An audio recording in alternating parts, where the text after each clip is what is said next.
And Tshwane University of Technology Center for Entrepreneurship Development are hosting the G20 Financial Inclusion Conference in Rustenburg in the Northwest.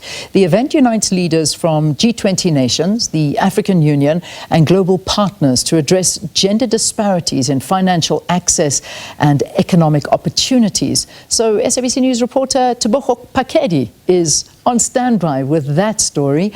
Tebogo, talk to us, an important discussion that's taking place. Good morning, Leanne. Of course, to the viewers, an important discussion as you are highlighting there in your intro.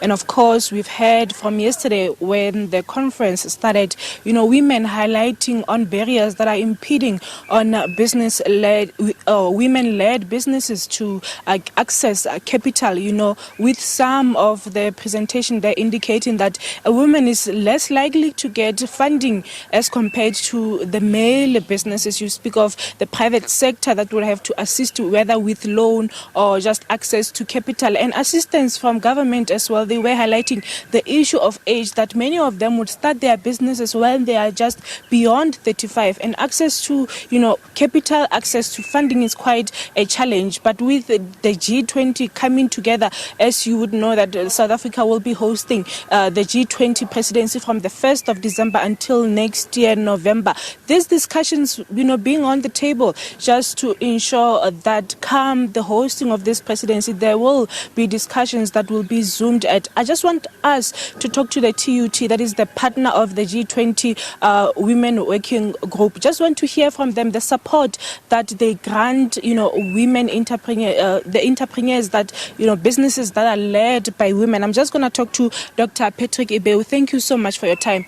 TUT is the partnership with G20 as far as the Women Working Group is concerned. Let us talk about the support that you grant to women. We spoke to many of them yesterday and they were saying it is a challenge to get access to funding, even just the support. They have to struggle as compared to their male counterparts.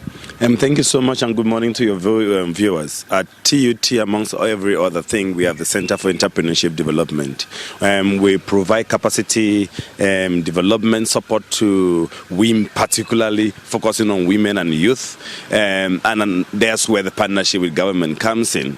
But key to this is how then do we bring in partners, like-minded partners, to support us. Some the likes of the UN Women, who had actually supported us to provide capacity building, business coaching to women contractors in the Eastern Cape, to Visa, who is providing not just knowledge support, but also financial support. And together, even with the current conference, they are also coming in to provide those support for us. So, for example, today, UN Women will be talking about building financial literacy and capacity. It's going to be a wonderful workshop. We have Visa coming in to share their common experience on how we can create a gender-responsive financial ecosystem. Yeah.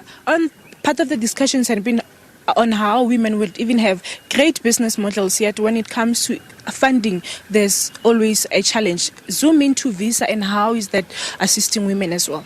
With the Visa Social Impact Program, Visa have extended their scope not just to be a financial services enabler, to really bringing in the issue of sustainable development. So they've extended in supporting various hubs, including ourselves as TUT, to provide support programs to capacitate SMMEs. And the key issue here then becomes how then do they create access to to market. So they'll provide small grant through the programs that they actually bring forth. So it's just beyond financial services. They are providing the entire global world, but also how then do we tangibly go to the grassroots to support these young SMMEs. Thank you so much. That is Dr. Ebeu from TUT. Of course, zooming into the systems that they have in as far as supporting, women-led businesses, and financial inclusion of women. This will be part of the discussion today, particularly when it comes to women in rural areas